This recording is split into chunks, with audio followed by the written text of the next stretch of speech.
नमस्कार, मैं हूं आपके साथ इश्तियाक अहमद और आप देख रहे हैं आर्य न्यूज। स्वागत है आपका मध्य प्रदेश और छत्तीसगढ़ के बुलेटिन में। रुक करेंगे तमाम खबरों की तरफ।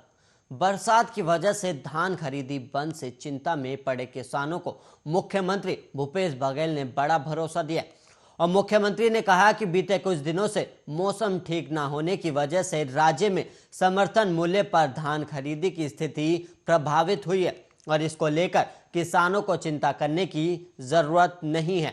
मौसम ठीक होते ही उपार्जन केंद्रों में धान खरीदी में तेजी लाई जाएगी।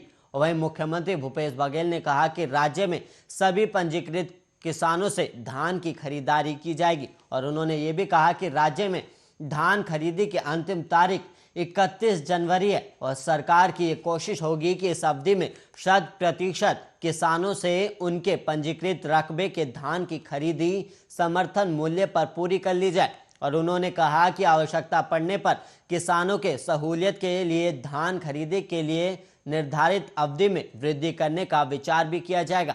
वहीं मुख्यमंत्री भूपेश बघेल ने कृषि मंत्री रविंद्र चौबे से धान खरीदी की व्यवस्था की समीक्षा भी की और इस संबंध में आवश्यक कदम उठाने को कहा गया और मुख्यमंत्री ने खरीदी की व्यवस्था को और अधिक विस्तारित करने के निर्देश भी दिए और मौसम खुलते ही किसानों से तेजी के साथ धान खरीदी की व्यवस्था सुनिश्चित की जाएगी।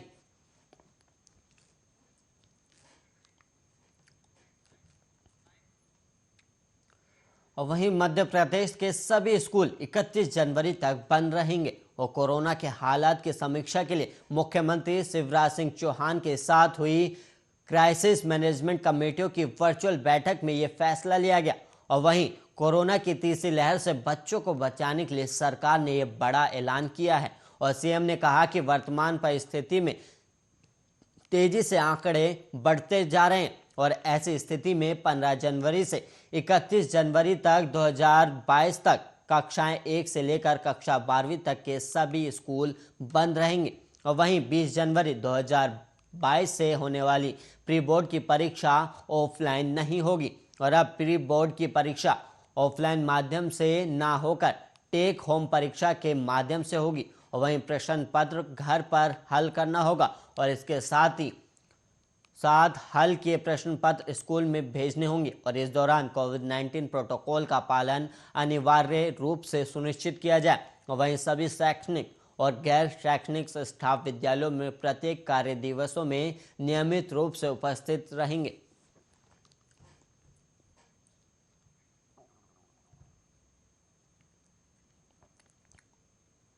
वहीं जगदलपुर के बस्तर में जिम्मेदार अधिकारियों के दावे खोखले नजर आ रहे हैं और बस्तर में बीते 4 दिनों से लगातार रुक रुक कर बारिश हो रही है और मूसलाधार बारिश से धान खरीदी केंद्रों पर किसानों का धान पूरी तरह से भीग कर खराब हो चुका है।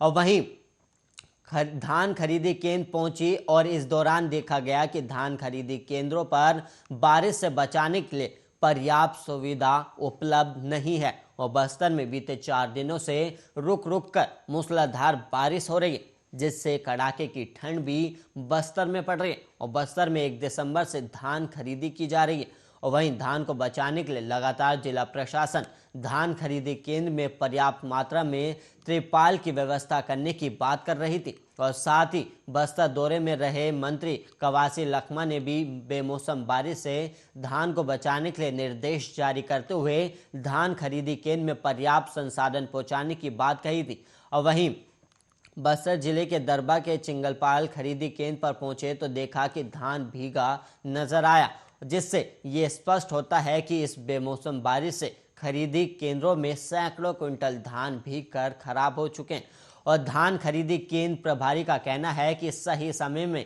खरीदी केंद्रों से धान का उठाव नहीं हुआ जिसके कारण धान बारिश में भीग गया।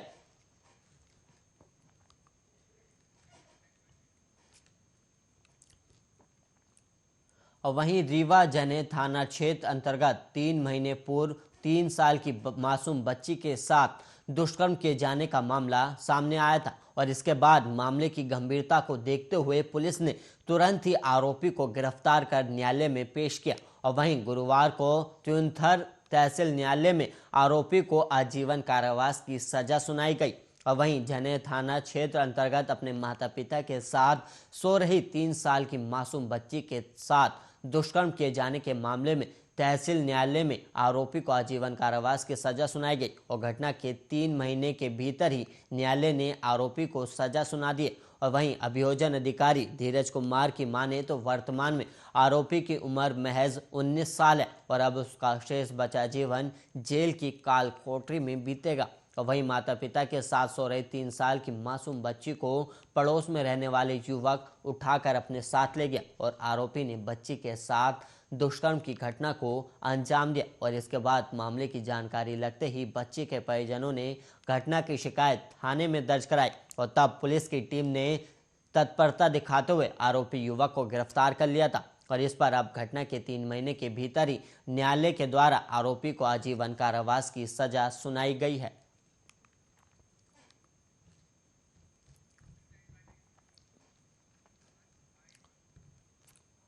और वहीं छत्तीसगढ़ के बलौदा बाजार जिले के बिलाईगढ़ विधानसभा में प्रशासन के नियमों को अपने पैरों तले रौंदकर खुलेआम सोशल डिस्टेंसिंग की धज्जियां उड़ाई जा रही हैं। और वहीं जहां सलिया घाट महानदी किनारे मेले जैसे माहौल बनाकर सैकड़ों की भीड़ में खुलेआम कोरोना वायरस को दावत दिया गया और जिसकी सूचना मिलने के बाद भी प्रशासन मूर्ख दर्शक बने बैठी रही। दरअसल जिले में बढ़ते कोरोना संक्रमण को देखते हुए जिले में धारा 144 लागू किया गया और सभी आंगनवाड़ी, स्कूल, कॉलेज और सांस्कृतिक, धार्मिक, राजनीतिक रैलियों पर रोक लगा दिया था। और इसके बावजूद बिलाईगढ़ ब्लॉक के सलिया घाट महानदी किनारे में धारा 144 का उल्लंघन होते हुए नजर आया है।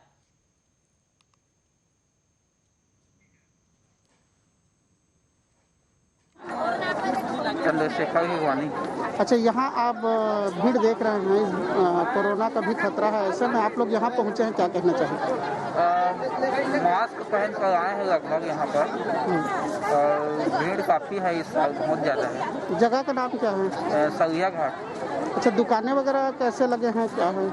अब आज मेला है तो दुकानें तो खुलेंगे ही, बहुत ज़्यादा दुकानें हैं। कहाँ से आए?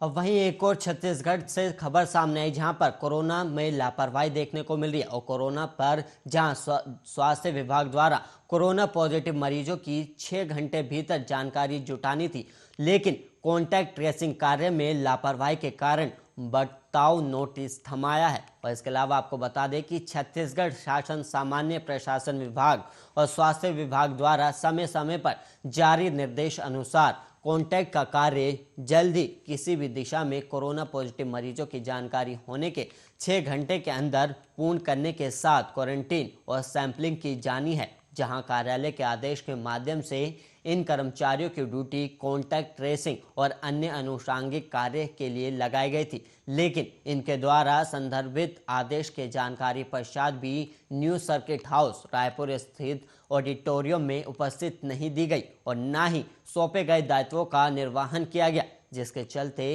इन्हें कॉन्टैक्ट ट्रेसिंग कार्य में लापरवाही को देखते हुए कारण बताओ नोटिस जारी किया गया है। और वहीं आपको बता दें कि लगातार कर्मचारियों का लापरवाही सामने आ रही है, जहां पर सरकार के द्वारा और स्वास्थ्य विभाग के द्वारा निर्देश दिए गए थे कि कॉन्टैक्ट ट्रेसिंग के अंदर 6 घंटे के भीतर वहां पर कॉन्टैक्ट ट्रेसिंग और उनकी सैंपलिंग की जानी थी, लेकिन यहां पर जिनकी ड्यूटी लगाई गई थी उनकी लापरवाही सामने आई, जिसके बाद नोटिस बताओ थमाया गया अधिकारियों को, जिसके बाद अब कलेक्टर ने 120 अधिकारियों कर्मचारियों को नोटिस थमाया और उनसे जवाब भी मांगा गया है कि और वहीं इसी खबर पर हमारे साथ हमारे सहयोगी जुड़ गए हैं। पप्पू यादव जी, बताइएगा कि क्या है ये पूरा मामला। जी, हम आपको बता देना चाहते हैं कि रायपुर कलेक्टर ने 120 अधिकारियों को कर्मचारियों को थमाया नोटिस, जहां स्वास्थ्य विभाग द्वारा कोरोना पॉजिटिव मरीजों को 6 घंटे के भीतर जुटानी थी जानकारी, परंतु कनेक्ट ट्रेसिंग कार्य में लापरवाही के चलते थमाया गया इन अधिकारियों को नोटिस। और पप्पू यादव, वहां की कैसी स्थिति है जहां पर ये नोटिस थमाया गया है?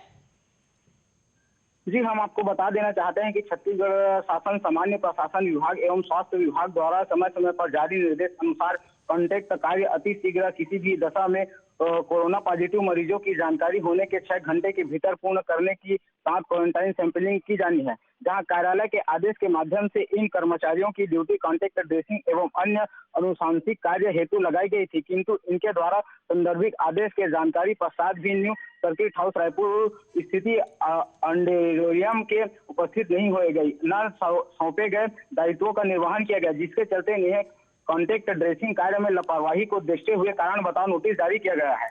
पप्पू यादव, ऐसे कितने मामले जिन पर ये लापरवाही सामने आई है? जी, लगातार इस मामलों में देखा जाए तो छत्तीसगढ़ में कुल टोटल 120 मामले हैं और इन अधिकारियों ने नोटिस थमाते हुए और इस नोटिस के माध्यम से उन्हें आखिरी बार निर्देश दिए गए। इस नोटिस के माध्यम से अंतिम अवसर उन्हें प्रदान किया गया है। चेतावनी दिया गया है कि निर्धारित समय अवधि में जवाब प्रस्तुत नहीं करने पर इनके विरुद्ध छत्तीसगढ़ सिविल सेवा नियम 1996 के तहत आपदा प्रबंधन 2005 की धारा 51(6) एवं एडिशन डिसीजेस एक्ट के तहत 1857 के तहत कार्रवाई की जाएगी। पप्पू यादव, इस लापरवाही की जानकारी कब और कैसे सामने आई? जी, इस लापरवाही की जानकारी कुछ दिन पहले शिकायत पत्रों से पता चला था, इसके बाद अधिकारियों ने इन्हें नोटिस जारी कर दिया गया है। और पप्पू यादव, कलेक्टर के द्वारा क्या कुछ कहा गया इस मामले को लेकर? कलेक्टर के अधिकारी इन अधिकारियों को अंतिम बार इस नोटिस के माध्यम से सूचना दिया गया है, यदि जल्द से जल्द इनके द्वारा सारे दस्तावेज के साथ यदि प्रस्तुत नहीं किए गए तो इनके ऊपर उचित कार्रवाई की जाएगी। पप्पू यादव, बहुत बहुत धन्यवाद हमें ज्यादा जानकारी देने के लिए। और वहीं आपको बता दें कि कोरोना को लेकर लापरवाही बरतने के मामले में करीब 120 अधिकारी को नोटिस थमाया गया, जिनसे अब जवाब तलब किया जाएगा, जिनकी उस दौरान ड्यूटी लगाई गई थी कि 6 घंटे के अंदर कोरोना कॉन्टैक्ट ट्रेसिंग और सैंपलिंग की जानी थी। लेकिन इस मामले में काफ़ी लापरवाही सामने आई, जिसके बाद ड्यूटी पर लगाए गए अधिकारियों को बताओ नोटिस जारी किया गया है। और वहीं बढ़ेंगे अगली खबर की ओर, जहां पर रायगढ़ में कोरोना विस्फोट हुआ है और एक ही दिन में 940 नए मरीज मिलने से हड़कंपे मच गया। और वहीं जिले में एक दिन में 2520 लोगों ने कोरोना जांच कराई थी, जिसमें सामने आई पॉजिटिव मरीज की बड़ी संख्या आई है। और इसी के साथ एक्टिव मरीजों की संख्या 3784 के पार पहुंच गई है। और छत्तीसगढ़ में कोरोना का कहर जारी है। और शुक्रवार को प्रदेश में 6153 नए केस मिले, जिसमें रायपुर में सबसे ज्यादा 1859 संक्रमितों की पुष्टि हुई। और वहीं कोरोना से प्रदेश में 5 लोगों की जान भी चली गई। और छत्तीसगढ़ में अब एक्टिव मरीजों की संख्या बढ़कर 30,862 पहुंच गई है। रायपुर, बिलासपुर, रायगढ़, कोरबा, दुर्ग, जांजगीर चांपा, राजनांदगांव में सबसे ज्यादा केस मिले। और इन जिलों में नाइट कर्फ्यू का भी असर नहीं दिख रहा है। और राज्य के किसी भी जिले में 20 से कम मरीज नहीं मिले। और शुक्रवार को 60,257 लोगों की जांच की गई।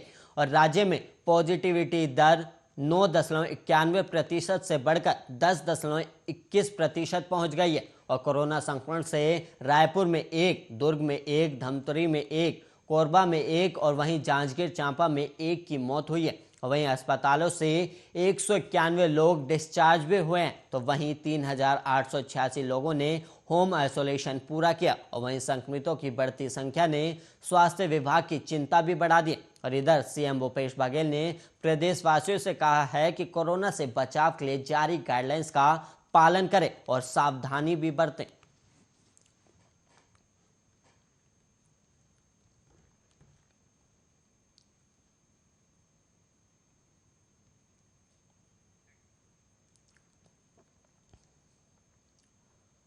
कोरोना की तीसरी लहर ने दुनिया को अपनी चपेट में ले लिया और नए वेरिएंट ओमिक्रॉन के संक्रमण के मामले देश के साथ साथ राज्य में भी तेजी से बढ़ रहे हैं। और संक्रमण की दर भले ही तेज हुई है, लेकिन फिलहाल परिस्थितियां राहत वाली नजर नहीं आती। और राहत वाली बात यह है कि इस वायरस का संक्रमण फेफड़ों पर असर नहीं डाल रहा है, जैसा कि दूसरे फेज में हुआ था। और यही वजह है कि कोरोना की दूसरी लहर की तुलना में इस बार कोरोना हॉटस्पॉट इंदौर में सिटी स्कैन 1% भी नहीं हो रहे हैं। और साथ ही मृत्यु दर में भी कमी आई है। और इम्यूनिटी बढ़ने के कारण डेथ रेट घटकर 0.1% रह गया। और वहीं कोरोना की दूसरी लहर में कोरोना संक्रमण की भीषण त्रासदी के दौरान जहां सिटी स्कैन के बिना संक्रमण का पता लगाना मुश्किल था, वहीं अब अधिकांश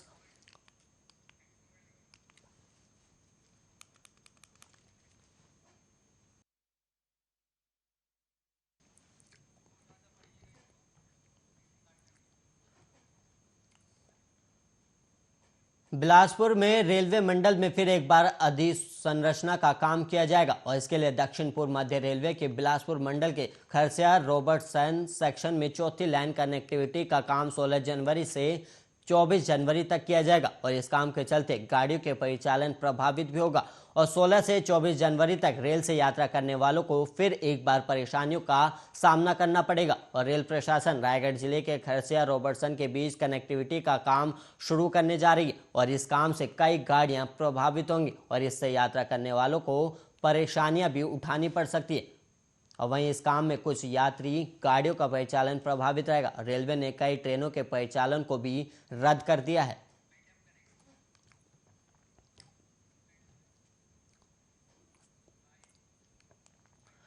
और इसी के साथ इस बुलेटिन में इतना ही। देश और दुनिया की तमाम खबरों के लिए आप बने रहिए आर्या न्यूज के साथ।